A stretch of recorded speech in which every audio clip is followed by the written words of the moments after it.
le 81e congrès HLM de l'Union sociale pour l'habitat, du 28 au 30 septembre 2021, en direct du Parc des expositions de Bordeaux-Lac, en partenariat avec Procivis, en direct sur Radio Imo et Radio Territoria. Bonjour à toutes et à tous, merci d'être avec nous. Vous êtes en direct sur Radio Imo et Radio Territoria. Vous avez été nombreux ce matin à nous partager vos informations, vos commentaires. Certains commentaires qui étaient un peu chauds, on peut le dire, mais vous avez raison, il faut se manifester. Une bonne démocratie déploie sa vitalité quand on peut échanger, débattre, même si on n'est pas d'accord, et je pense que c'est un bon signe dans notre pays. Merci. 81e congrès de l'Union sociale pour l'habitat. On a pris un peu de retard sur cette table ronde, on est ensemble pour une quarantaine de minutes autour d'une thématique, en partenariat avec les Ciments Calcia, justement.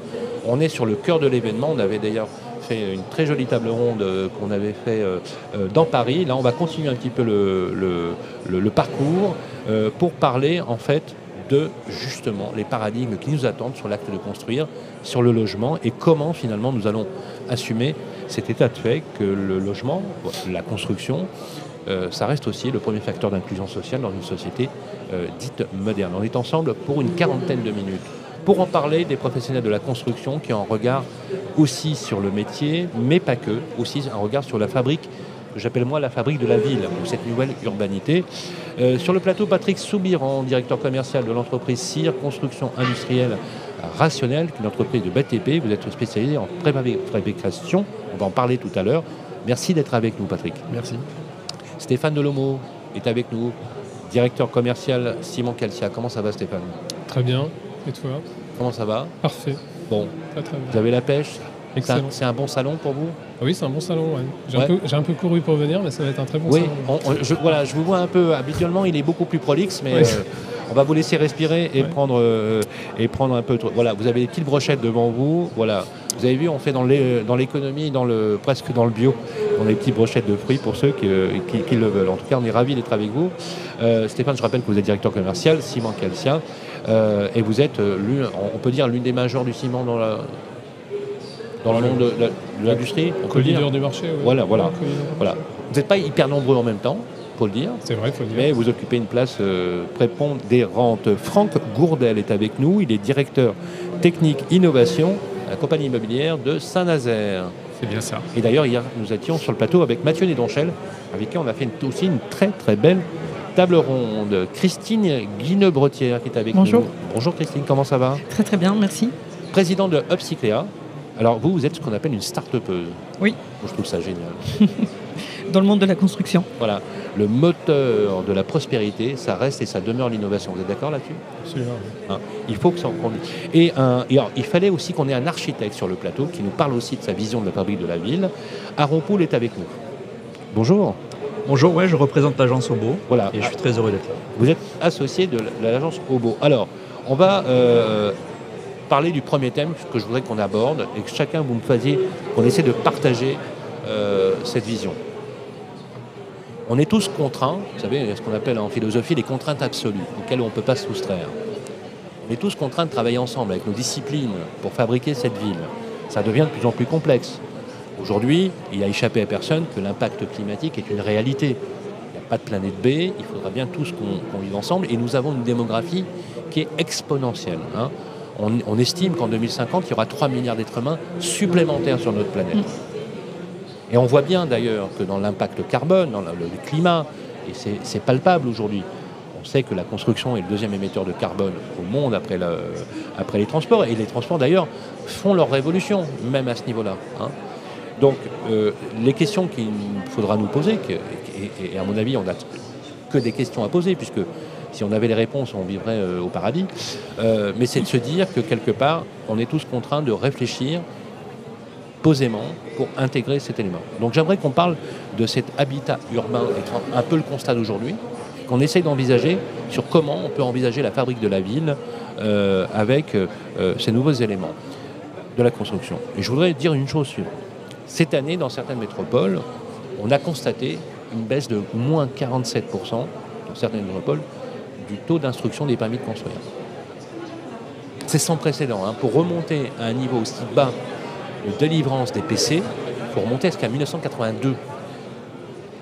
Le stock d'habilitation du logement social, je ne sais pas si vous l'avez vu, il est de un peu moins de 90 000 cette année, lorsqu'il aurait dû être à 150 000.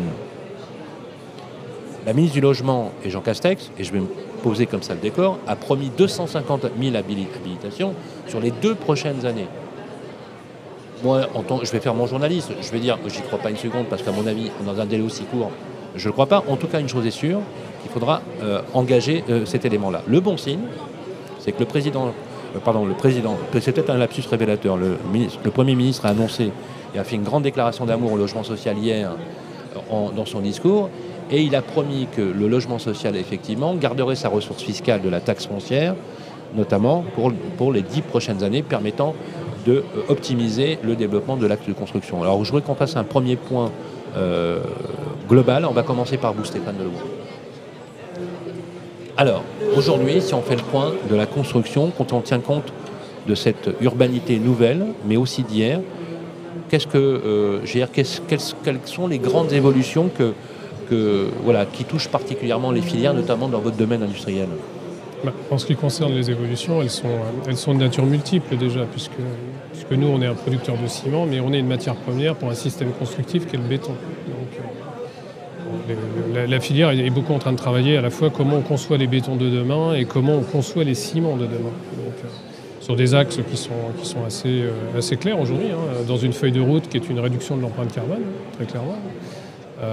La filière dans sa globalité travaille sur le sujet. Donc, nous spécifiquement, on investit du coup dans des technologies nouvelles, puisqu'on investit 400 millions d'euros en France, dans des usines dites de nouvelles technologies, visant à réduire l'empreinte carbone de 30% de nos émissions. Donc ça, c'est un premier levier de transformation.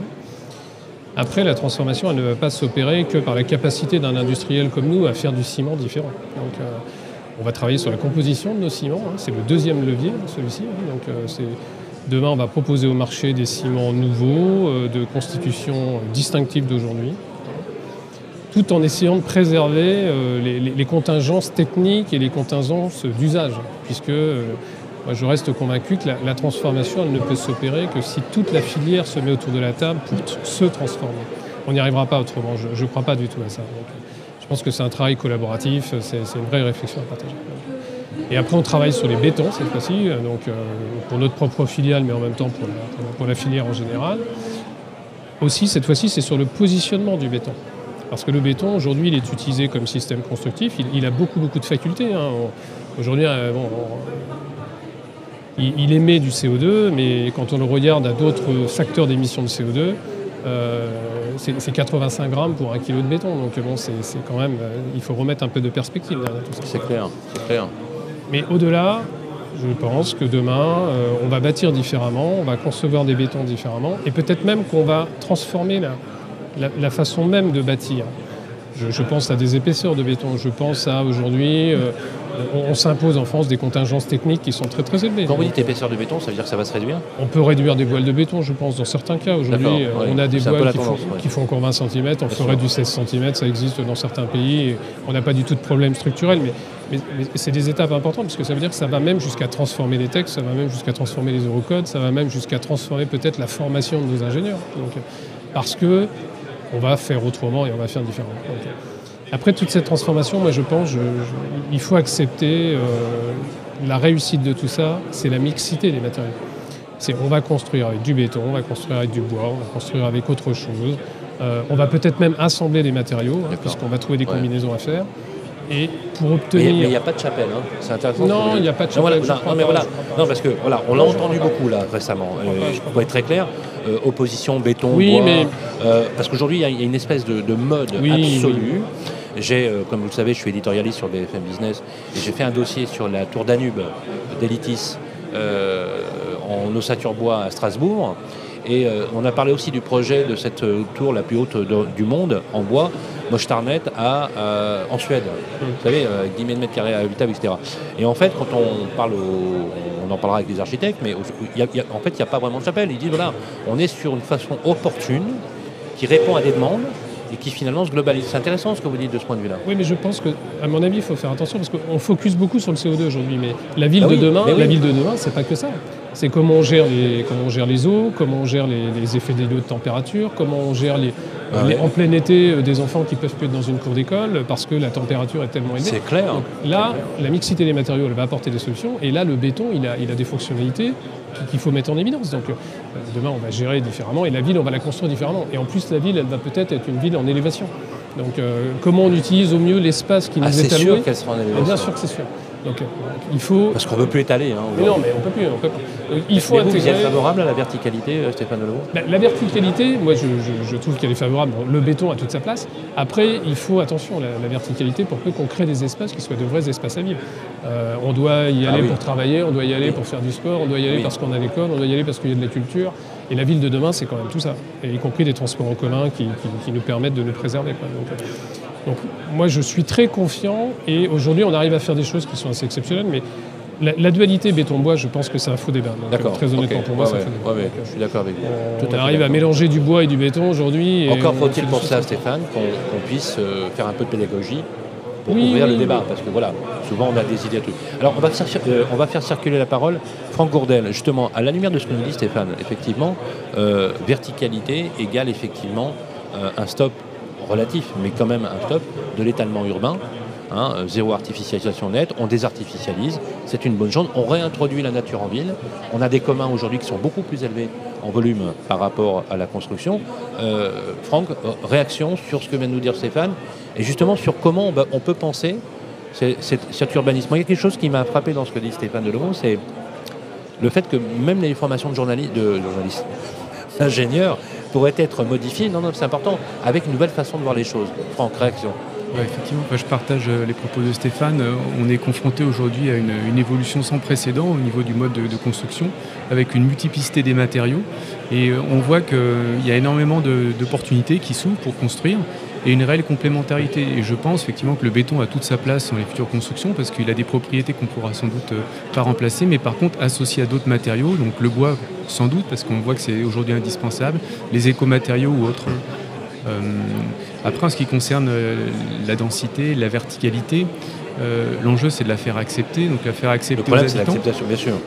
pour qu'ils vivent dans leur logement avec toute la qualité attendue, qualité d'usage à proximité, et surtout la faire accepter aussi effectivement, c'est aux gens qui habitent déjà sur place. Et là, c'est toute la difficulté qu'on rencontre aujourd'hui dans les projets. Faire accepter un projet plus dense que son environnement, c'est compliqué et il faut un certain courage aussi pour le faire passer auprès des habitants. Christine Guinebretière, vous êtes une start-upeuse avec Upcycléa, spécialiste de la construction. C'est clair que ça vous parle, ces enjeux urbains. C'est la raison même de la création de votre entreprise d'ailleurs. Oui, tout à fait. Donc on a un regard qui est différent, complémentaire et qui va complètement dans le sens qu'on est en train de partager actuellement.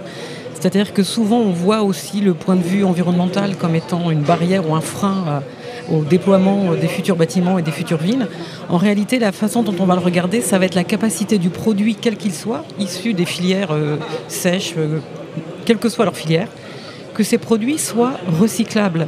Parce qu'en fait, le point principal qui n'est jamais évoqué par rapport aux défis climatiques, c'est qu'on est en train de mettre le poids de notre économie sur du réemploi de déchets et sur une empreinte CO2, alors que le défi climatique, il va venir sur notre capacité à la planète à régénérer, donc les humains, à régénérer les matériaux, parce que tout le monde oublie le défi climatique en 2050, avec la pénurie des matériaux en plus. Donc en réalité, si je puis me permettre, le point le plus important, c'est pas de se dire c'est béton, c'est plastique ou c'est bois, et je grossis le trait, mais c'est de se dire, est-ce que chacun de ces industriels vont avoir la capacité à mettre sur le marché des matériaux qui ne seront pas des déchets dans le futur et qui seront réutilisés. Quand on commence à réfléchir de cette façon-là, on va collaborer à plusieurs pour voir quelles sont les possibilités de collaboration et les possibilités d'innovation. C'est une des raisons pour laquelle on a créé, nous, notre logiciel. C'est hyper vertueux parce que c'est quoi ? Vous êtes en train de parler d'économie circulaire. C'est économie circulaire. Notre logiciel, vous ne l'avez pas dit, mais en fait, c'est pour concevoir et exploiter des bâtiments en économie circulaire. C'est 5 ans de recherche, 12 ans d'expertise dans le métier de l'économie circulaire.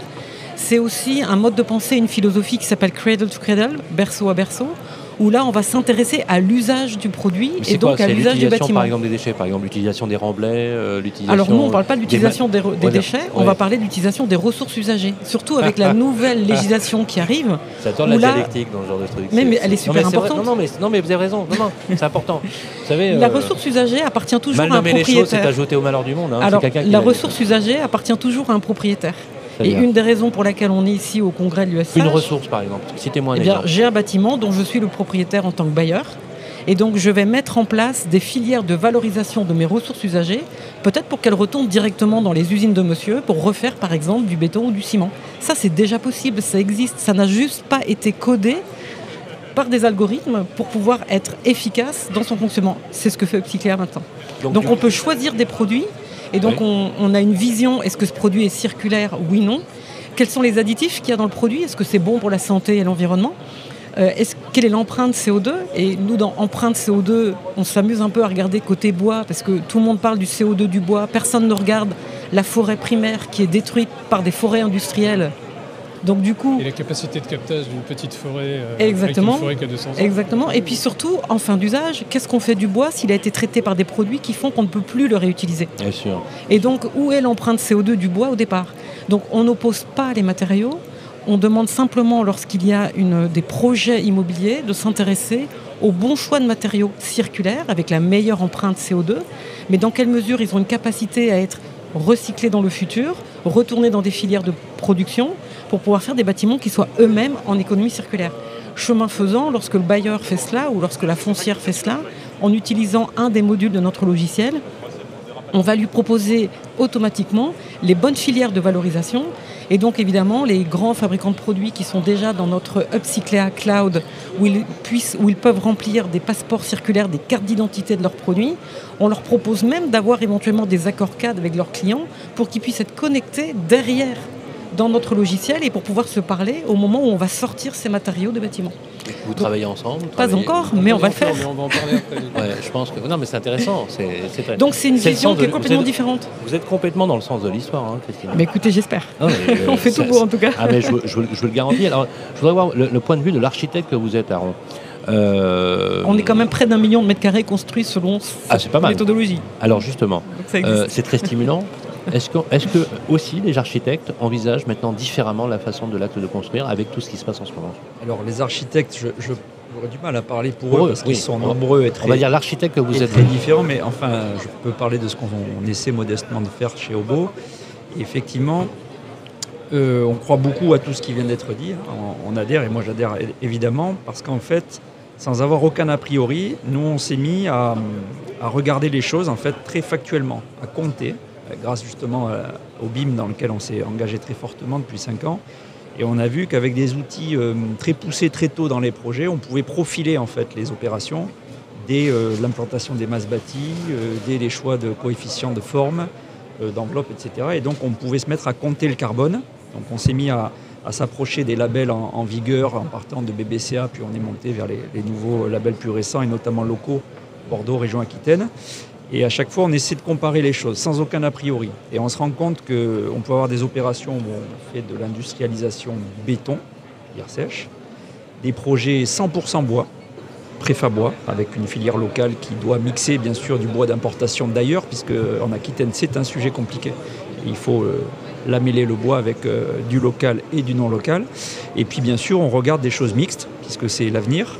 Et notamment, parfois, on mixe jusqu'à mettre dans une structure béton, qui est un squelette efficient, on va dire, pour toutes les qualités qu'on connaît, donc portance, stabilité, acoustique, incendie, inertie thermique.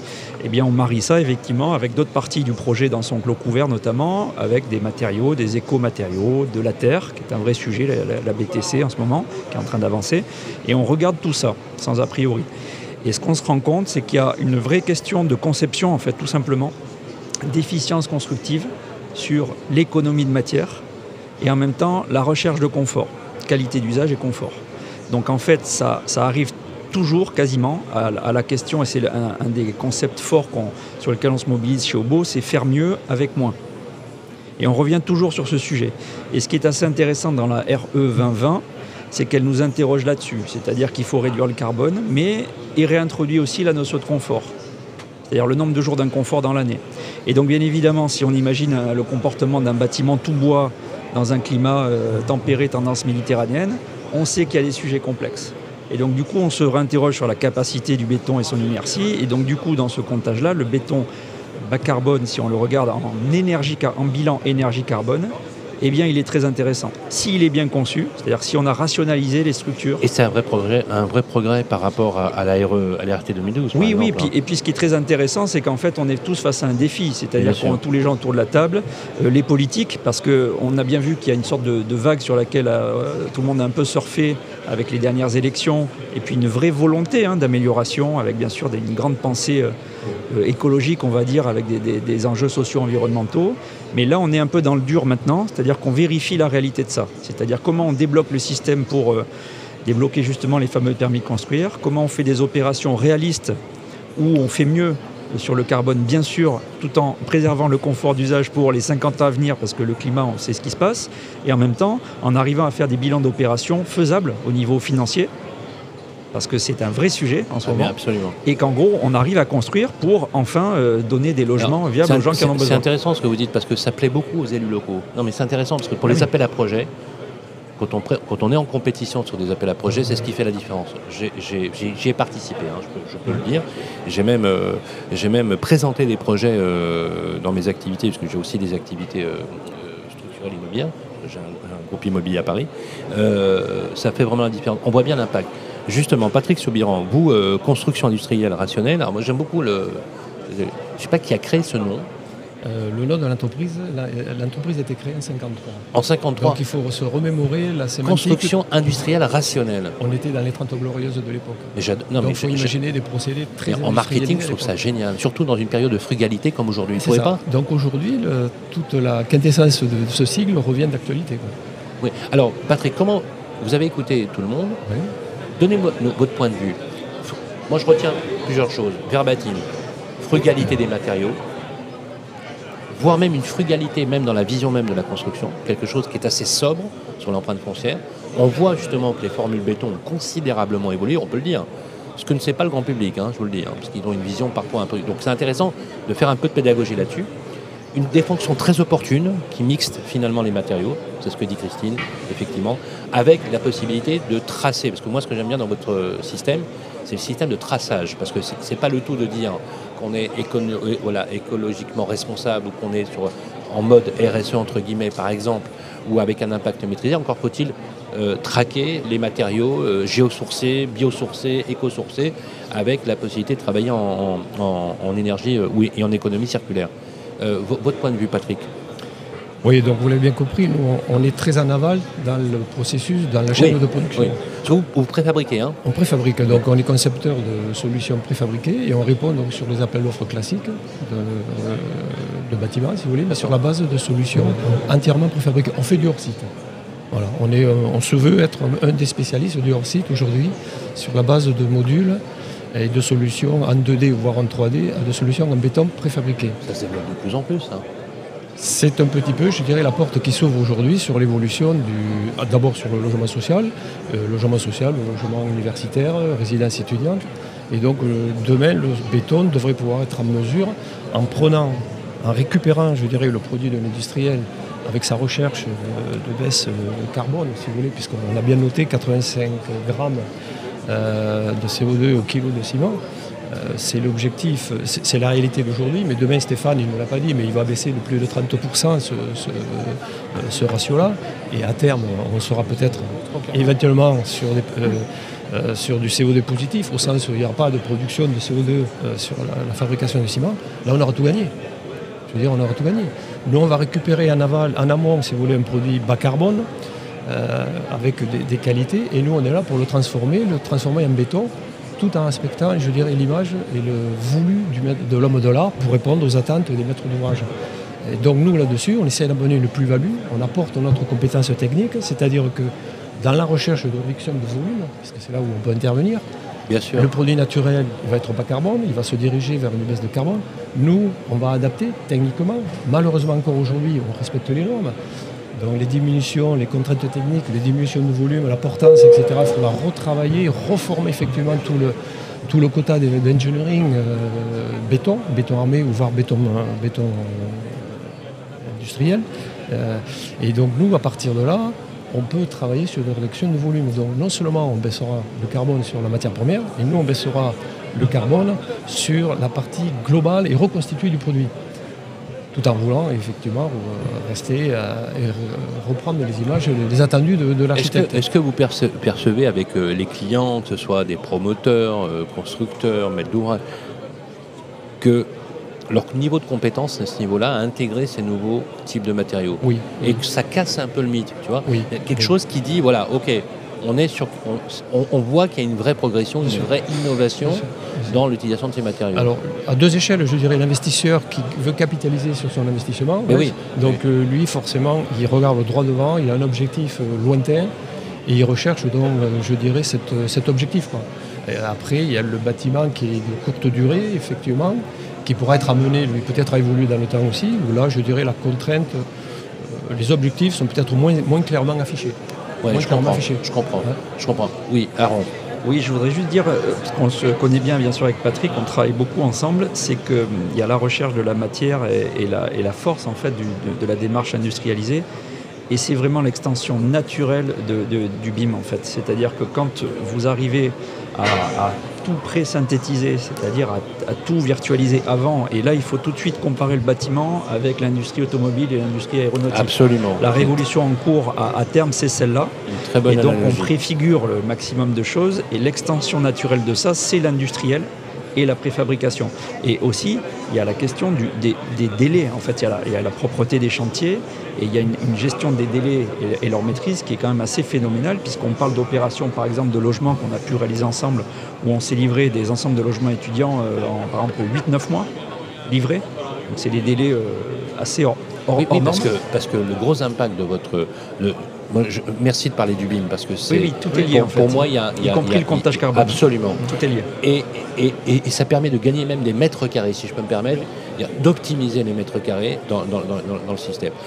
On avait estimé, alors, on avait fait une estimation un peu macroéconomique, que si on doublait le nombre de chantiers en mode BIM aujourd'hui, qui est très faible en France, qui est moins de 20% quand même, je crois qu'on est à 10 ou 12% de chantiers à un rond, je ne sais pas si vous avez les chiffres nationaux, si on doublait, on pourrait gagner plusieurs millions de mètres carrés. C'est phénoménal.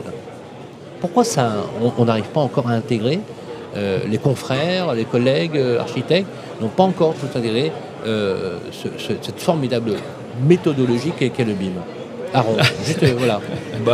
Je crois que c'est toutes les grandes transformations, ça prend du temps et il y a quand même une grande technicité dans le. Vos collègues architectes qui n'utilisent pas le BIM, vous dialoguez sur des...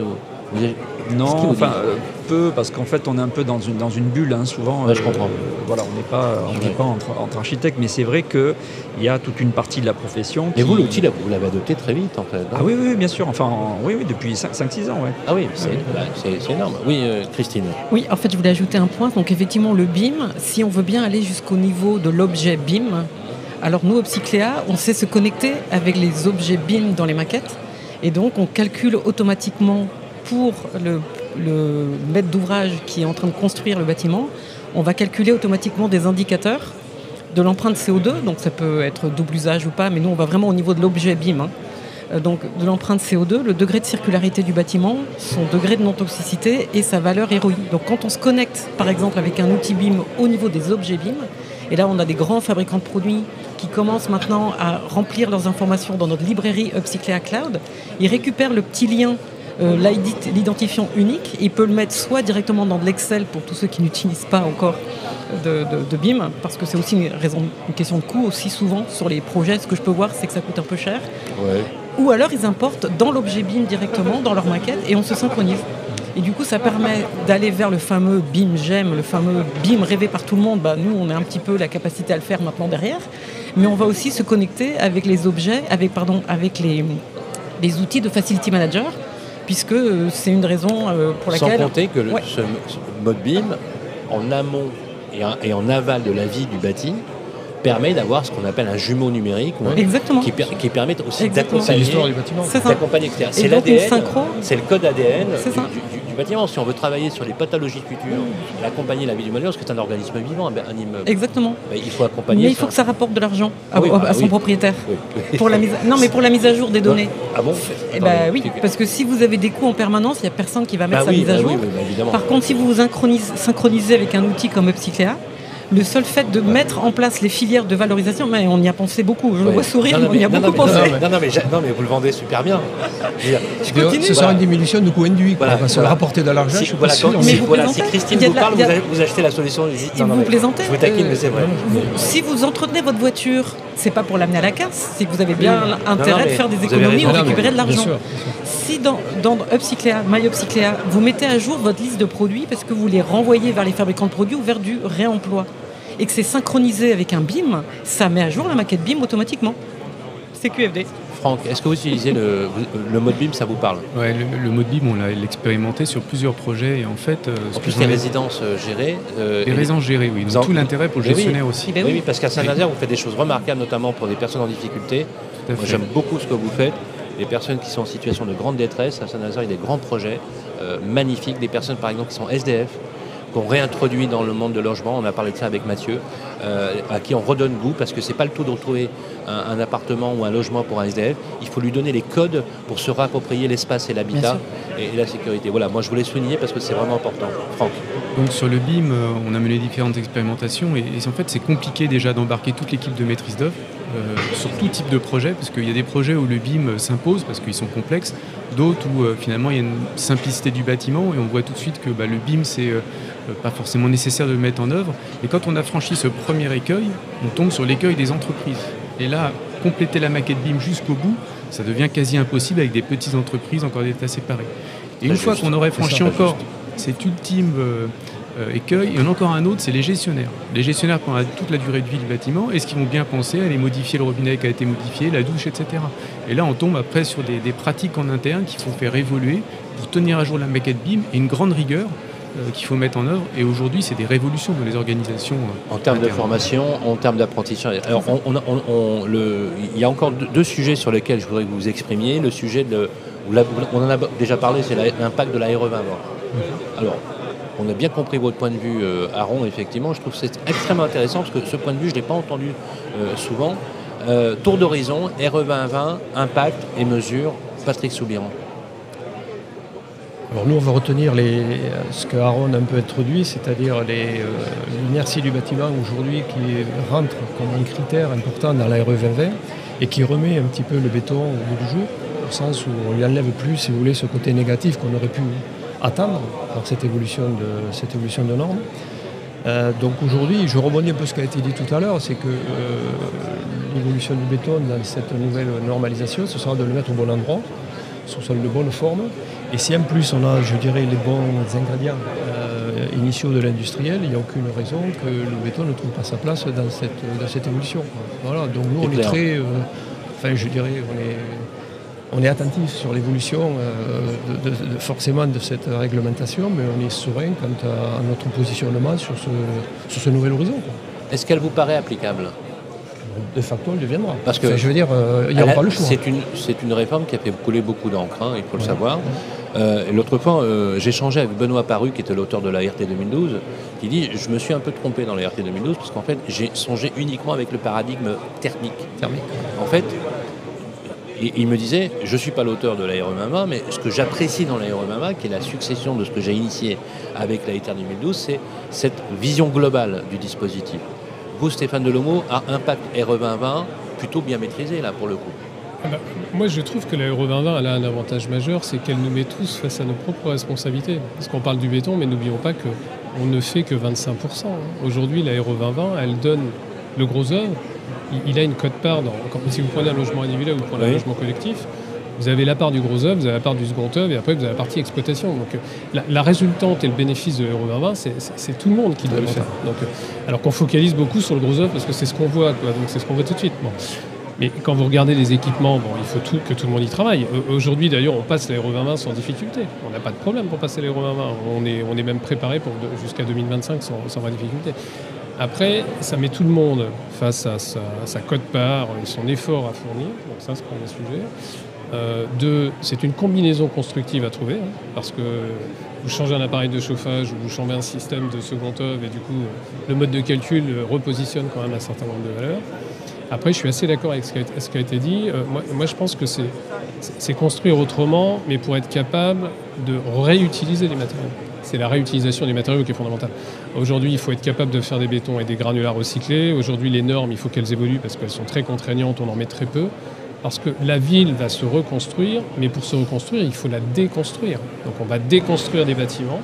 Moi, j'ai un exemple concret où j'habite. On a déconstruit une ancienne barre d'immeuble pas très belle. On a tout transformé en granulats recyclés, complètement. Et le granulat va être utilisé pour faire un EHPAD plutôt de très bonne facture. C'est comment je fais du neuf avec de l'ancien. C'est comment je refais du neuf avec de l'ancien. C'est génial. Et c'est l'économie de la ressource.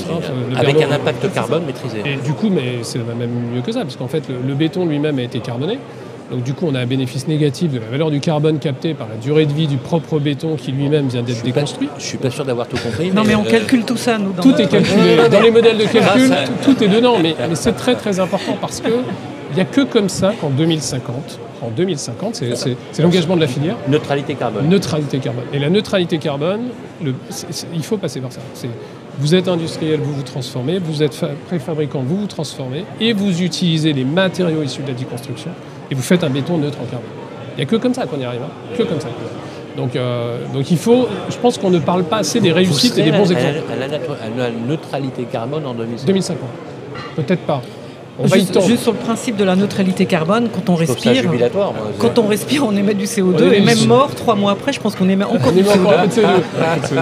Donc, un quart d'heure avant sa mort, il vivait encore. Tout ce qui est sujet à CO2, c'est qu'est-ce qu'on met dedans. Après, c'est qu'est-ce qu'on met. Après, ce qu'il faut quand même retenir, de toute manière, on dit bien, ça sera le bilan environnemental de tout ça. C'est le bilan environnemental. J'économise la ressource, j'améliore le cadre de vie, je fais des villes agréables pour tous, la mixité sociale, parce que ne perdons pas ça de vue non plus. Et tout ça pour une solution béton qui, à mon avis, va bien à toute sa place. Réduction aussi des nuisances. L'acoustique, les effets albédo, la gestion des eaux. Une meilleure acceptation du public. On voit que dans les matières... Et l'esthétisme. On fait du béton blanc et du béton... Les matières, là, voilà, grâce à l'excellent travail fourni par Catherine Barbiazan, justement, j'ai quelques notions qui me permettent d'avoir un minimum de compétences en la matière. Mais sur la biomasse, les roches naturelles, la terre cuite, les verres, les polymères, l'énergie dépensée pour la production de chacun des matériaux devra être connue pour disposer d'une analyse complète de son cycle de vie. Tout est dit.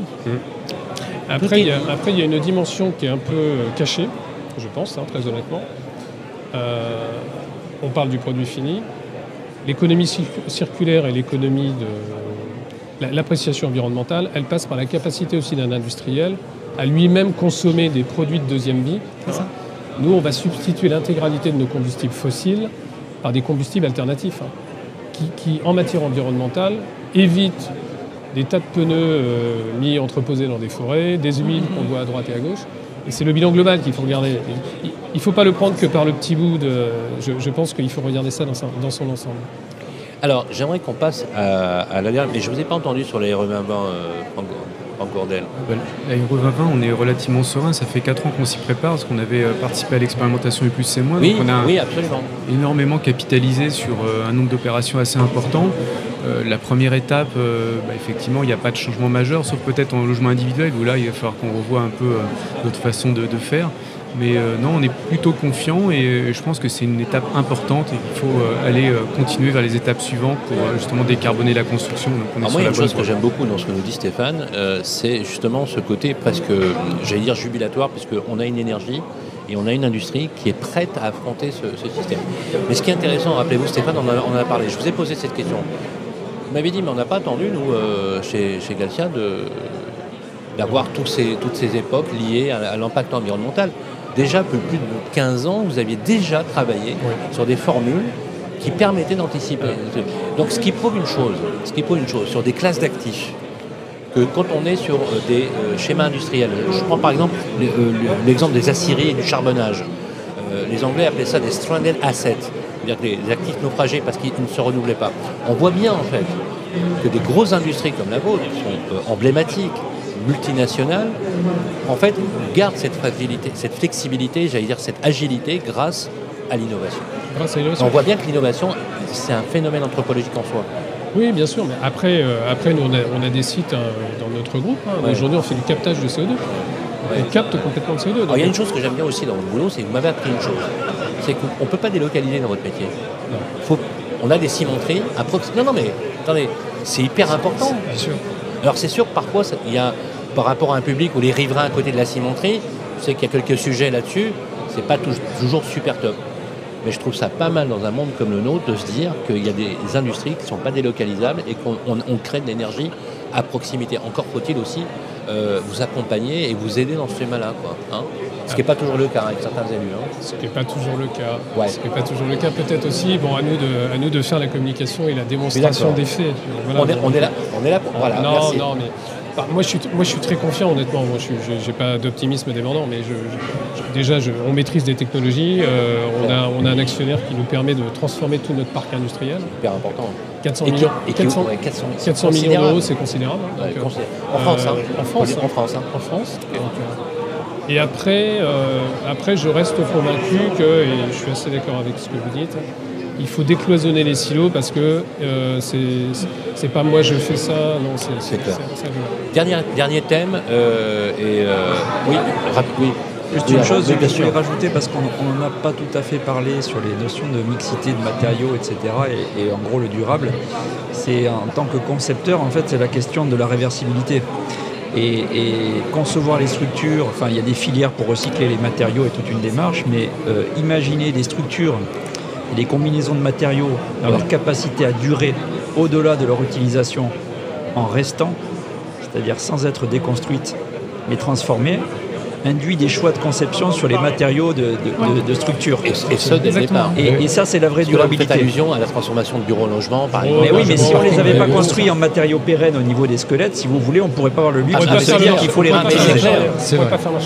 Et donc, si on va au bout de l'honnêteté dans les raisonnements, ça fait partie des choix sur l'assemblage des matériaux, c'est-à-dire le bon matériau au bon endroit, pour combien de temps, et c'est peut-être au-delà de 2050 dans ces raisonnements-là. Et c'est là un vrai sujet. C'est pas un bâtiment pour une vie, c'est un bâtiment pour plusieurs vies. Oui, c'est intéressant ce que vous dites parce que toute la philosophie cradle to cradle, c'est justement, en anglais, désolé, un build for disassembly, c'est-à-dire que c'est construire pour désassembler, donc c'est le réversible, aussi bien dans les systèmes donc, constructifs et le choix des matériaux sur lesquels on s'appuie. Et après j'arrête.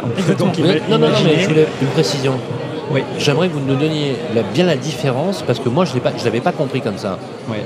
Déconstruire, reconstruire, c'est une chose. Transformer un bâtiment, c'en est une autre. Oui, oui, parce que si vous... Je fais toujours le comparatif dans d'autres univers, en fait, hein, sur notamment la question industrielle, l'aéronautique, les voitures et les questions de pièces, d'assemblage, d'équipement. Et on voit qu'il y a une vraie réflexion qui passe par les normes, le confort, le bas carbone, mais aussi sur cette façon de pouvoir imaginer qu'il y a une partie du bâtiment qui sera peut-être moins possédée par le propriétaire ou l'exploitant, c'est-à-dire qu'il possédera les matériaux, les éléments de construction pendant une certaine durée. Ça se fait dans d'autres pays plus nordiques, ça. Et puis au bout d'un certain cycle ou une utilisation, voire une location, on peut imaginer que toute une partie du bâtiment est désassemblée, remise dans un cercle vertueux de réutilisation. Et une partie, en revanche, reste parce qu'elle a été amortie. Elle a déjà eu son impact et il ne s'agit pas de la redoubler plusieurs fois. Et ça, c'est quand même l'avenir de villes denses, peut-être déjà construites, et les enjeux de ce qu'on va construire en neuf dans une vision à plusieurs vies. Donc les choix de matériaux sont guidés aussi par ces raisonnements. Ça sera l'économie de la ressource. Exactement. Alors, on va devoir se quitter, puisque je suis appelé au ministère du Logement, justement, pour l'animation d'une assemblée cet après-midi. Mais je voudrais quand même dire un mot, faire un focus sur le béton dans le plan d'action de l'Union sociale pour l'habitat. C'est quand même un sujet important. Il y a aujourd'hui et merci encore une fois à Catherine Barbiazan de nous avoir fait une note très précise justement sur la question, une stratégie bien établie pour favoriser l'effort de construction. Comme vous le savez, par exemple, Action Logement est alimentée par l'APEC, la participation à l'effort de construction, et que donc il y a une vision multipolaire du dispositif, dont le béton fait partie. Il faut quand même le dire, et il y a beaucoup d'informations qui circulent là-dessus. Moi, j'aimerais qu'on fasse une espèce de synthèse rapide, avant de nous quitter, sur justement le fait, je voudrais reprendre vos propos tout à l'heure, qu'aujourd'hui, cette mixité à la fois des usages, cette mixité fonctionnelle, d'accord, nous amène finalement à coopérer de façon beaucoup plus harmonieuse. Voilà. J'aimerais que chacun vous nous donniez une espèce de verbatim qui nous laisse espérer, qui nous donne, à 7 mois d'une élection présidentielle majeure pour la politique du logement dans notre pays et de l'effort de construction, important. Si vous en êtes d'accord, je vais commencer par vous, Christine. Eh bien, chez Psyclair, on est résolument aussi bien radical d'un point de vue environnemental que optimiste. parce qu'on a déjà mis sur pied, accompagné, et dans nos logiciels, on suit des projets qui ont des impacts positifs sur la santé et l'environnement. Et donc je peux vous dire que ça existe déjà. Et donc oui, le collaboratif, ça va être la solution au problème que vous nous indiquez là, mais pas collaboratif uniquement entre humains, mais collaboratif avec la planète aussi. C'est-à-dire savoir gérer nos ressources, savoir gérer ensemble, en tant qu'humains, les ressources que la planète nous donne et s'assurer... Des ressources qui ne sont pas toujours... les générations futures. Voilà, inépuisables. Et c'est pour ça que nous sommes condamnés à trouver justement des ressources qui sont renouvelables, que l'on peut réalimenter et qu'on peut géosourcer. Je prends simplement le bois avec le fait de replanter systématiquement, d'avoir un schéma de replantation, même si aujourd'hui la filière n'est pas super bien construite, mais elle y arrive. Je pense que ce que vous dites est fondamental. Merci beaucoup. Alors, nous sommes une espèce naturelle. Hein. Oui. On fait partie de la nature. Non, alors, Christine Guinebretière, vous êtes la présidente de Upcycler. Merci d'avoir participé à cette table ronde. Un mot, Franck Gourdel, et merci d'avoir participé à ce débat. Merci. Effectivement, on voit qu'aujourd'hui, sur tous les projets, on travaille vraiment tous ensemble pour imaginer à la fois une réversibilité du bâtiment, un réemploi des matériaux et aussi, effectivement, des usages partagés. C'est vraiment aussi quelque chose de nouveau. On essaye, lorsqu'on crée un espace commun, une salle, un parking, forcément d'imaginer plusieurs usages pour éviter de démultiplier les équipements. Et ça, je pense que c'est très vertueux et ça permettra aussi de limiter la quantité de matériaux consommés. Merci beaucoup, Franck Gourdel. Je rappelle que vous êtes directeur technique et innovation, j'aime beaucoup, CISN, compagnie immobilière de Saint-Nazaire. Est-ce que vous faites sur le plan humain et de l'accueil des populations vulnérables? Moi, j'adore et je viendrai avec plaisir chez vous pour visiter vos résidences. Stéphane Delomo, directeur commercial de chez Calcia. Quelques mots, voilà. Pas de la méthode Coué. Non. Moi, je dirais juste que construire notre nouveau cadre de vie, ça ne passe que par la concertation et l'échange entre toutes les parties prenantes. Merci Stéphane Delomo. Ça s'appelle une bonne punchline là, pour la radio. Là, pour le... Merci. Je rappelle que vous êtes directeur commercial de Ciment Calcia. Merci d'avoir participé à cette table ronde. Patrick Soubiran. Oui, donc d'abord merci de nous avoir conviés. Moi je dirais juste une chose, c'est qu'on a déjà fait un petit peu notre révolution industrielle, nous. Ah, c'est clair. C'est qu'on a déjà organisé la production de demain dans des usines ultramodernes. On recycle la matière, on recycle l'eau, on est autonome en consommation d'eau. Le béton frais qu'on n'utilise pas, on le réinjecte dans le process de production. Et je dirais que par l'intermédiaire des nouveaux matériaux, le nouveau ciment de demain, on est armé pour répondre demain à ce que nous demandera les hommes de là et pour rentrer, je dirais, dans le béton de demain avec ces nouvelles contraintes environnementales et ces nouvelles exigences. Donc le béton aura toute sa place. Merci beaucoup Patrick Soubiran. Je rappelle que vous êtes à la tête de Construction industrielle et rationnelle. Alors, bravo. Merci. Entreprise, je rappelle quand même, qui existe depuis 1953. Voilà, ne changez rien. C'était un plaisir de vous avoir sur le plateau. Merci beaucoup. Aaron Poul, architecte associé à Obo. Quelques mots pour nous laisser aussi un peu espérer, mettre un peu de couleur dans tout ça. Oui, moi j'ai trouvé que c'était une très bonne table ronde. C'est assez enthousiasmant. Ouais. C'est un plaisir de vous écouter. Moi, je vous le dis, je bois vos paroles. Oui. J'ai compris. On sent que le mode BIM, ça me plaît beaucoup. Voilà. Oui, puis c'est pas un gadget, tout ça, on pourra en reparler. Mais en fait, il y a vraiment une énergie collective pour le mieux faire. C'est-à-dire ce qu'on disait tout à l'heure, faire mieux avec moins est un vrai challenge global. Et bien évidemment, il y a une forme de pression. Il faut y arriver, tous. On est tous face à ça. Et à la fois, c'est un défi formidable. Je trouve qu'on vit une époque incroyable où on peut transformer les choses. Et voilà, nous on est très motivés pour ça et avec tous les partenaires autour de la table. Merci beaucoup, merci également donc, aux équipes d'avoir préparé cette table ronde. Catherine Barbiazan, directrice marketing et communication de Ciment Calcia. Je rappelle que toutes les infos sont à retrouver sur les sites internet, à la fois sur le site de Radio Imo et de Territoria avec cette table ronde en streaming, mais Calcia Info aussi. On a toutes les infos. D'ailleurs, on va se retrouver pour justement prendre la parole un peu plus avec vous, Stéphane Delomo, pour donner au public aussi les clés de compréhension et les clés d'isibilité. D'ailleurs, c'est intéressant parce que souvent, l'acceptabilité résulte d'une chose, la concertation. Et on a vu d'ailleurs le nombre de recours baisser dans certaines métropoles. J'étais là aussi pour y assister parce que la concertation était structurante et donc l'acceptation était meilleure. Donc forcément, il y a quelque chose de vertueux, encore une fois, en associant tout le monde dans cette idée. Merci à toutes et à tous d'y avoir participé. Merci. Et je vous souhaite un excellent congrès. Merci à vous. Merci. Le 81e congrès HLM de l'Union sociale pour l'habitat, du 28 au 30 septembre 2021, en direct du parc des expositions de Bordeaux-Lac, en partenariat avec Procivis, en direct sur Radio Imo et Radio Territoria.